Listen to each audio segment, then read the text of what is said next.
ইসলামের দৃষ্টিভঙ্গিতে যে কোনো অবলা প্রাণীর প্রতি দয়া ও করুণা প্রদর্শন করা অত্যন্ত সওয়াবের কাজ। অন্যদিকে তাদের ওপর সামান্যতম অত্যাচার বা অবহেলা করাও কঠোর শাস্তির কারণ। এ প্রসঙ্গে হাদিস শরীফে বর্ণিত একটি সুপরিচিত ও সতর্কতামূলক সত্য ঘটনা স্মরণীয়, যা আমাদের প্রিয় নবী হযরত মুহাম্মদ সাল্লাল্লাহু আলাইহি ওয়াসাল্লাম তার উম্মতের শিক্ষার্থে বর্ণনা করেছেন।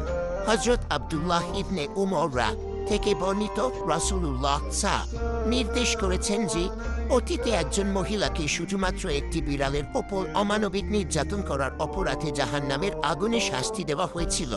মহিলাটি একটি বিড়ালকে ঘরে বন্দী করে রেখেছিল, তাকে কোনো খাবার বা পানীয় দেয়নি এবং তাকে মুক্ত করে দেয়নি যেন সে বাইরে গিয়ে নিজ চেষ্টায় পোকামাকড় বা কোনো খাবার খুঁজে বেঁচে থাকতে পারে।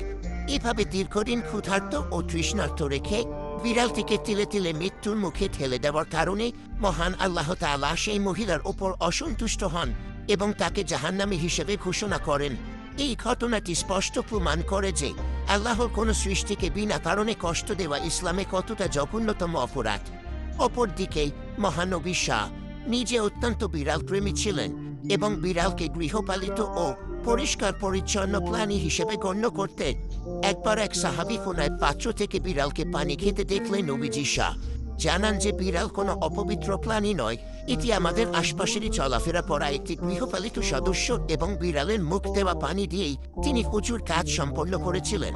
বিড়ালের প্রতি ভালোবাসার অনন্য দৃষ্টান্ত হিসাবে নবীজি তার বিখ্যাত সাহাবী হযরত আব্দুর রহমান কে বিড়ালের ছানার প্রতি তার গভীর ভালোবাসা দেখে সুসংবাদ স্বরূপ আবু হুরায়রা অর্থাৎ বিড়ালের পিতা উপাধিতে ভূষিত করেছিলেন, যে নামেই তিনি আজ বিশ্বজুড়ে সমাদৃত।